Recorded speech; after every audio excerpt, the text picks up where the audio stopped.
Hey guys, welcome to another episode of Chantastic Lifestyles, where we talk about business, motivation, and life.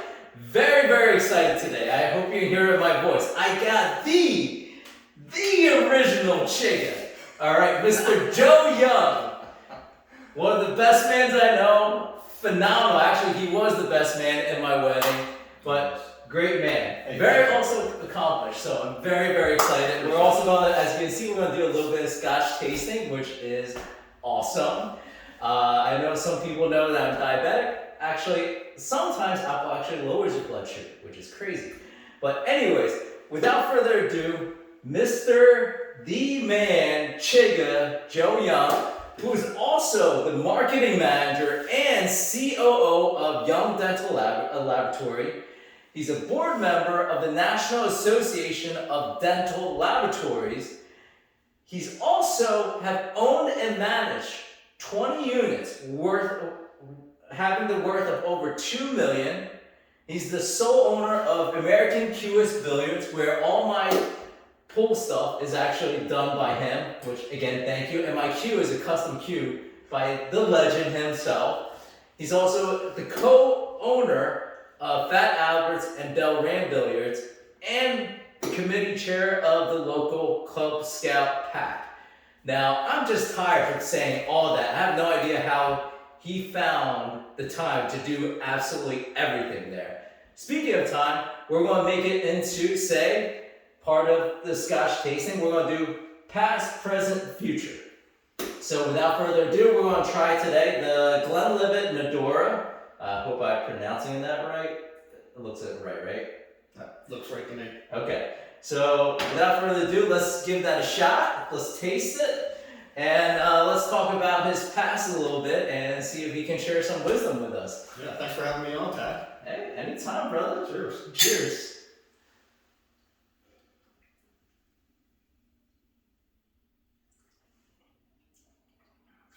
It's pretty good. It's very good. Pretty good, yeah. I don't think you hate it as much now, do you? No. I was actually, I thought it would burn a little bit much, but it does burn a little. Definitely kind of like a higher alcohol content, not as smooth. Mm-hmm. The flavor is phenomenal. It does. It's actually really really sort of envelops your entire mouth and it gives you a full flavor of everything. Yeah, it does. It's very good though, yes. And the beginning sip and the aftertaste is actually very different as well, especially like when you're exhaling too. Yes. Don't want to sound like a Scotch snob, but that's pretty That good. I'm not, but I do enjoy it. Yes, absolutely. All right, so tell me a little bit about your past, man, because like that's a lot of stuff. That's a lot of stuff. Thank you. It's it's a resume. It's an ongoing, growing one. But I think that what I like to really focus is the continuous hustle, right? Mm-hmm. Like why do we have all these things? Why do we do what we do? Mm-hmm. But after college, I fell into a family business. My parents owned their own business that started from a spare room of the house, Mm-hmm. and I don't think he didn't envision having his kids work in the family business. Mm-hmm. As a dental technician, and it just after college I joined. Actually, I went back to the office just for job searches, Okay. to schedule interviews for jobs, and I just never left. So I grew up in it. After college, I studied business administration and marketing. Mm-hmm. Found myself back at the family dental lab, Mm-hmm. and just did administrative work. Customer service, obviously marketing and sales. Went to see clients. Stuff that my parents and my dad didn't have the time or resources to do. So I really helped them there. And over the course of a decade or so, we relocated, grew, expanded, found a new facility, hired more employees, and so on. Just natural growth. Mm-hmm. And today we're close to 30 technicians or 30 people at the office. And operating under about 4,000 square feet. That's awesome. I mean, 30 technicians, that's 30 lives you guys changed by simply opening up the business. And Sure. that's awesome. Yep. And it's not just their lives, their family too. Yeah, and I think being and that's really important as a business owner is that you're not in business just for yourself, right? You're there for for the sake of your employees. You're responsible for their livelihoods, and that's a responsibility that we have to carry on every day. Mm-hmm. Nice. So that's one part of it. So what about the whole pool thing? Like how'd you get started with doing cube repairs, making custom cues, and then Sure. also pool halls? Like that's an interesting segue. Sure. Yeah. Okay. So we're talking about the past. Pool's a big part of our lives. Mm-hmm. It's a hobby first and foremost. Oh, but by the way, I'm sorry. I'm just going to interject for a second. But before I forget, this man is so good. I'm not that. And it is so good that literally on one of our pool league nights, he missed the shot, and the entire building lost electricity. We called him the Asian Jesus. So anyway, sorry. I just want to bring that up. Shout out to the old Connie's, right? Yes. The old Connie Max, great place, and we miss that place dearly. Yes. No, I'm not that great. We really enjoy playing. Mm-hmm. We really like to play, and it's a love of the game. But that's how it started. I just had a true passion for when you really dive into it, when you love something so much, you love it that much, and you want to play every day. And so back then, I didn't know that there were cue repair technicians, or there were cue makers, because we were just, we were novice players, entry level. And I like to work with my hands, and certainly from the dental industry. I'm an aspiring woodworker. So I decided to repair and fix my own pool cues. And going to like the Super Billiards Expo and the other trade shows and tournaments like that, I was introduced to a line of equipment. So I bought a simple lathe, and I started to do simple repairs for myself. And when I joined the league, other teammates and competitors, other players from other teams would ask me, "Hey, how do you keep your things so clean? How do you, who takes care of your equipment?" And I said, I do. I have this thing at home, and next thing you know, they're like, "Here, do mine. Take this. Can you do this? Can you do that?" And that's sort of how it took off. So at its core, it is a sole proprietorship, but it really is nothing more than a self-supporting hobby. But that hobby was profitable enough to create the seed funding that I really needed when an opportunity presented itself to co-venture in a pool hall. Because I was doing cue repairs for a long time. By that time, I was doing a lot of work for other pool halls, other pool room owners. So you build a relationship, just like any business, it's relationship based. So you build a rapport with the owners and the managers there. And when the opportunity presented itself, I was fortunate enough to partner with my good friend Al Tonelli, and we got together, and he was in a position to move on and grow, and I was in a position to invest, and we got together, and that's how we opened Fat Hours. That's awesome. That's really awesome.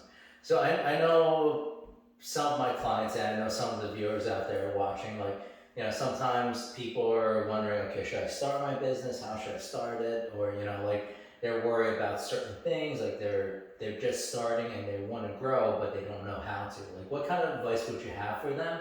And also, can you let them know, would you start your business sooner, later, or did you think you start at just the right time? It's a combination of if you really want it, and if the opportunity presents itself, right? The timing has to be right, and obviously you have to have the funding for it, right? So if you didn't have the capital for it, it's very difficult to get anything off the ground. So I think it's a combination of having both the resources and the opportunity, and if you, like I said, if you really want to do something. So I found myself in a position with Fat Hours to be as a silent investor. Not because I had a full-time job. Even to this day, we're working 50, 60 hours a week at the primary bread and butter business. So I think the advice is to really take a look at yourself and see if you can have the physical and mental capacity to invest. Mm-hmm. And if you really want to start that business, make sure you have those things ready so that you're prepared for it. Mm-hmm. I actually think that that's great advice, because a lot of times I think in this particular field, like, especially in the business coaching and the motivation piece, a lot of times people will just tell them, okay, just go ahead and do it without actually doing any type of evaluation or looking at any particular circumstances. But then on the other hand, there's also people that will have certain self-limiting beliefs and would not allow them to, like they have a certain mental block to either grow or start a particular type of business. And we just talked about this last week, and I loved your answer on it. It was, I don't know if you remember, it was a conversation about, like, okay, if somebody's presenting you an opportunity to say, okay, to do X, Y, and Z, but you don't know how to, like, what is your response? Right. And your response, I remember, was, okay, you would say, okay, I can do it, and then actually figure out how to do it in advance. I love that psychology and mentality. Can you tell us a little bit more Well, that's a about that? double-edged sword, I think. Yeah, I mean, you'll talk to other business owners, and especially sole proprietors. Mm-hmm. If they're hungry for work and they're eager to learn, and they're willing to take that step to learn, there's some people, some business owners that you'll approach and ask that question. You'll say, never say no to the customer. Mm-hmm. But in the back of your mind is, I don't know how to do it, but I'll figure it out, Mm-hmm. right? It kind of forces you to do that. Mm-hmm. But the other side of the sword is, if you can't deliver what you promised, it's also another problem, right? Mm-hmm. There are certain levels of expectations that you have to set for yourself and for the customer. Mm-hmm. So generally, yes, I would say never say no to a customer, never turn them down. But if you're going to take that step and make that commitment, is to be prepared to deliver what you promised. Mm-hmm. And I actually think that's actually a very important point. It's actually a very awesome point too, because like a lot of times most people would just be afraid of not being able to deliver, but and then there are other people who just promise you the world and not deliver anything. I love the fact that you have the aggressiveness to actually go and say, all right, I'm going to do it. But then also have the morality and the ethics to say, okay, I'm going to make sure I deliver it. Yeah. It actually kind of reminds me of two things. One was Grant Cardone. He actually says, he's a little aggressive, but he says, overpromise, but then over-deliver. Right. So you promise, above and beyond, but at the same time, you make sure you deliver it. Sure. And then Ed Mylett actually talks about confidence. So he says confidence is your ability to actually deliver on the things you promise yourself, because the more you actually deliver on the promise deliver on the things that you promise yourself, then you gain the confidence of actually being able to succeed and achieve certain things, because you're the one that can do it. Right. So what do you actually have to say about those two particular pieces? No, I love it. I mean, overpromise and then over-deliver. It's awesome. A great mentality, a great mindset, right? But let's look at the flip side of the coin, is that there's nothing wrong with, and it's actually very respectable to say no to a customer, and they'll respect your decision, because what you're saying is to them is that these are my limitations. This is not my area of specialty, but I can refer you to somebody that I know and trust that will overpromise and over-deliver what you're looking for. And I 100% agree with that, because I've actually done that quite a bit. Not to say that there aren't things, like, I'm a firm believer that, if you're setting your mind to do something, you can do it, right? Anyone and everyone has the ability to achieve anything they want to do. But the question then becomes, like, okay, is it worth it though, right? Like, is it worth it for you to learn something completely different and make something out of it when it's not something that you're even interested in, right? But then at the same time, if it's worth it at the end, it's something you're passionate about, like say, learning how to fix your pool cues and, owning a pool hall. If it's something you're passionate about, then that's a different story. It's worth that time. It's like you said, a hobby that you can actually earn from. Right. So let me ask you this: to finish up our past part? What would be an advice you would have for our aspiring entrepreneurs out there, or existing entrepreneurs? What kind of advice would you have for them if they're just trying to get started? Well, you have big dreams and you have goals, is to whiteboard that. Okay. Okay, whiteboard your ultimate, like what is the main goal of what you want to do? And if it's obviously to start a business, but what purpose it serves, who it's going to serve, and ultimately, does it serve your greater self? Okay. Right? Not so much in terms of money, but like you said, personal growth. Are you learning something new? Are you satisfying customer needs? So I would say to whiteboard your goals and then bullet point all those objectives that will fall under there. Because if you don't list anything, you're not going to be able to visualize it. You're not going to be able to cross things off. It's really what it is keeping yourself accountable and responsible to attain your goals. By the way, guys, I have to 100% agree with you on that. And I will also say that this man has helped me out a lot, because I remember last year you called me out, which is I'm very thankful for it. Because at the end of the day, only your true friends will call you out and force you to level up. Because a lot of people out there that you hang out with, they want you to stay at their level, whether it's below or whatever it is. This man here has helped me out a lot. He's actually taken the time out of his life, create a video to call me out and say, hey, we need people out there to create some motivational videos. Start making videos. So I know I told you this plenty of times, but thank you. No, it's my pleasure. We all need a little kick in the ass sometimes. I 100% agree, and that's why a lot of times, even for me at being a business and life coach, I need my ass kicked every once in a while, and I'm very thankful to have Mr. Joe Young, the Chiga, to help me out with that. All right, so that concludes the past.